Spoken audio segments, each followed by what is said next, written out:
Chris, first of all, welcome to Offside feature. Thank you for joining us. No problem at all. Before we go any further, though, can I ask about your nickname? Because obviously everybody in the footballing world knows you as Rambo. Is that just literally because of your surname, or is that nature that you played football? Or? No, it is just because of my surname, unfortunately. Started with my dad, he got it, and then two brothers have got it, and then it's just filtered its way down to myself. So it's a generational nickname? Yeah, started with my dad. He's actually John as well, so John Rambo. Oh, right, okay. So that's where it came from. I thought maybe it was you were so like rough on the pitch. No, definitely not. So let's go back to when you were younger then, and where it all started and where your love of football came from. Who got you involved? I got into football quite late. I was about 3 whenever I started playing Gaelic. I was up with my brothers. I was up the local Gaelic club up there with them, and didn't obviously play on a team. I was too young, but I was always in and about, and would have just been kicking the ball about on the sideline, and probably started playing Gaelic when I was probably about 5 or 6 in different teams, and played the whole way up until I was about under 16 with Gaelic. But football, I didn't really get into it until under 10. I know it sounds young enough, but at that time there were teams that were there for maybe 6, 7, 8. Yeah. So yeah, I was quite late starting. A lot of my friends from school were already playing in the team for a couple of years, and I think they were short one day and they just came around and asked me to play, and that was me into it. That was with a team called Holy Trinity. That was one of the local teams beside me, and I thought I was a forward. I thought I'd be a forward, but I was one of their centre backs that was missing, and they asked me to fill in, and I just went in, and that's where it all started there. Yeah. And so no other members of your family, did they all play Gaelic, so no one really played football?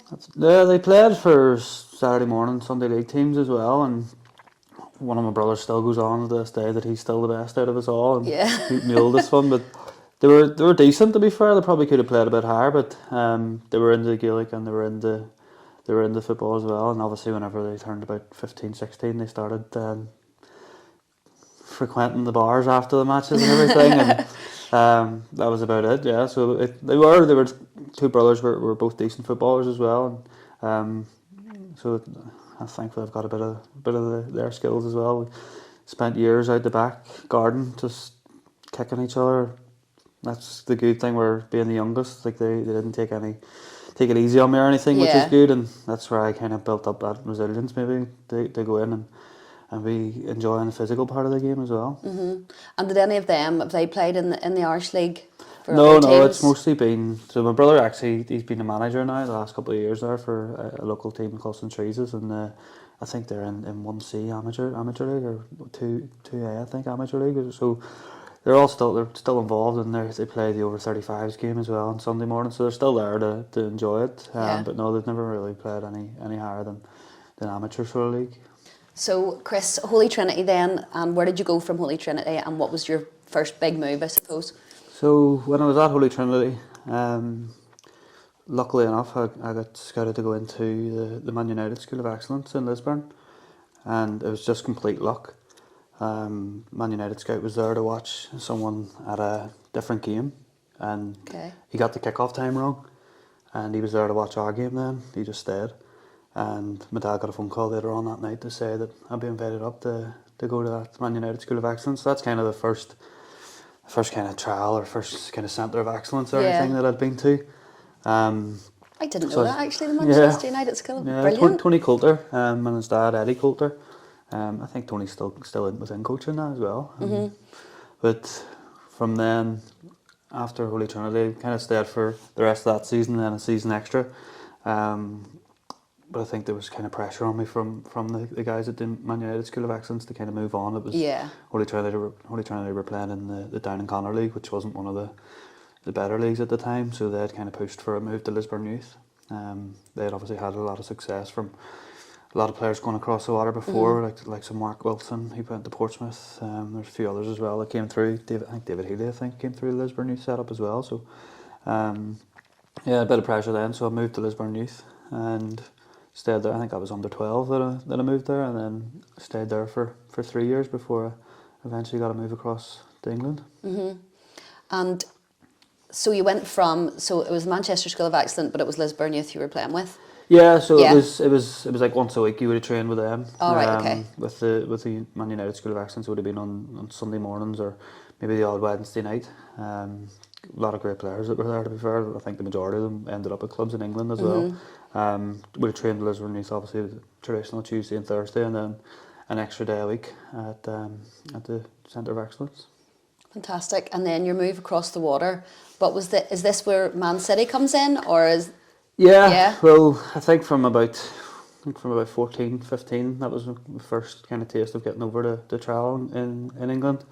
Obviously being with the Man United Centre of Excellence, I went over there maybe 4 or 5 different times for a week at a time. Sometimes maybe a weekend after finished school on the Friday, with them straight out on the Friday night.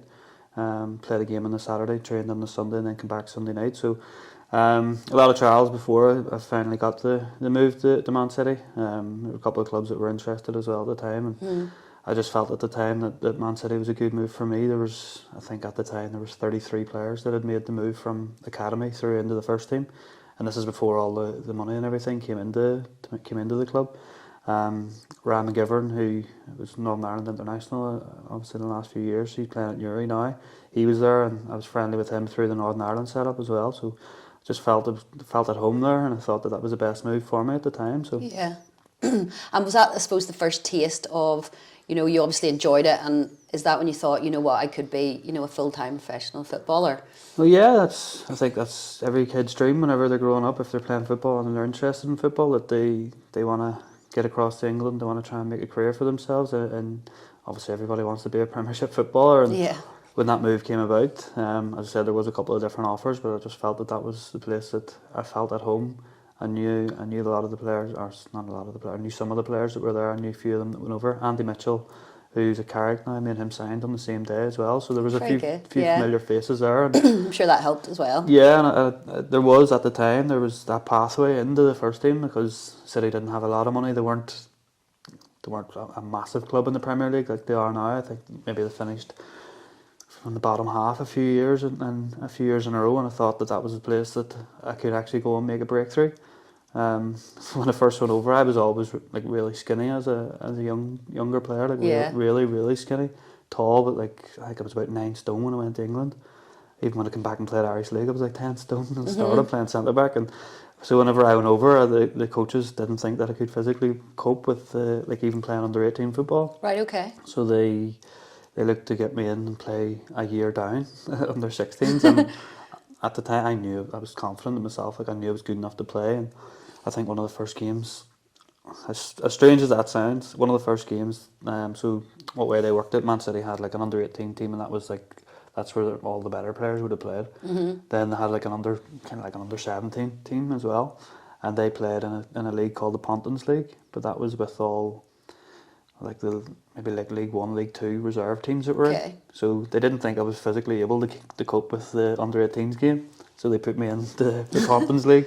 And the first game, I think Andy Smith, who played for Glentoran over here at Portadown, he played with Brett Ormerod up front against Preston reserves, and I was like, you don't think I can handle people my own age? You're not expecting much of me here, surely. But I really enjoyed that. Yeah. It brought me on physically, and that was a great experience for my first year there. I'm sure. And what was it like being away from home? Did you ever get homesick, or? At the start, yeah, it was tough. Come from a big enough family, and we're all close, and it was a tough experience leaving home. I think I literally just turned 16 whenever I'd moved away. Just finished my GCSEs, and I think for the first 3 or 4 weeks it was really difficult. My mum and dad were allowed to come over, obviously, and I think they spent maybe the first 4 or 5 weeks near enough at my bedside. But no, it was tough. It's tough for obviously younger players going away, and like I didn't know how to cook. I didn't know how to clean. Like I was lifted and laid at home, and I was going away, and I was living with a family, and that's the good thing. But with I think City at the time for the last maybe 5 years we're still doing that, where they're putting people in with families, and, and they were getting looked after. So it wasn't a case of you had to fend for yourself. There was families there, and the first woman that I lived with, she was from Dublin. She married a man from Manchester, so I lived with their family, and I was a bit like home as well, and she would have looked after you. And no, but it was tough to begin at the beginning. But I think it's like everything. If if it's something you know you want to do, you do try and get over it as quick as you can. Yeah, you have to get through it. I'm sure your parents and your friends back home were all really, really proud of you and were rooting for you. Yeah, as I said, my parents were able to get over it quite a lot. I think Man City, when they have technically foreign players in, they give the family so many flights per year. So like I think I had 10 flights I was able to go home that they would look after and pay for, and they were able to bring my parents over, I think 5-6 times as well. And it's obviously brilliant that they can do that, because it does help you settle in. And even like you said, they're my friends and everything. They were all kind of buzzing that one of their friends is going and they knew someone that plays for Man City. Pursuing their dream. But yeah, it is still amazing looking back on and have a bit of a laugh about it now with the players now and say like, oh, I'll tell everybody about it, because the majority of people obviously know, and it's something that I can be proud of as well, that I did get to do that for 3 or 4 years. Yeah. And how long did you stay at Man City then, and how did you develop there? So I was there from 16 until I turned 19. So it was 3 years. It was 2 years in the academy. Your first year, and then your second year in the academy. And we won the Youth Cup actually in the second year that I was there, the FA Youth Cup, which is massive. I don't think a lot of people can say. Which is it's again something to look back on. It is. Absolutely. You can be proud of the time there, and then I spent a year up with the reserves. So at the time, City, they would have had the academy and the first team completely separate. They were one side Manchester, the other was way across the other. So it was brilliant getting up and working in with the first team, with the reserves as well. It was a really good experience. Are you still friends with any of them now? A few of them now. I don't speak to obviously them as much. So like Ben even at Brentford now. Like I think when I came back home, I was over for one of his birthdays and still send the odd text. Now it's not obviously conversation every day or anything, but maybe like once or twice a year. Tie in with him and still friendly with him. And then obviously Ramey, he's at Newry, and we would still be friendly now as well. So that's good. You still kind of have the relationships from back then as well. And what an experience for you as well. Brilliant, yeah. A lot of great players to play with, like the youth team that we won the Youth Cup with. Kieran Trippier, Ben Mee, Vladimir Weiss, all came through that, and they obviously went on to make brilliant careers for themselves. So yeah, it's something you can look back on and just kind of think I've played with these players that are playing every week on TV now. Yeah, I'm sure it developed you massively as well.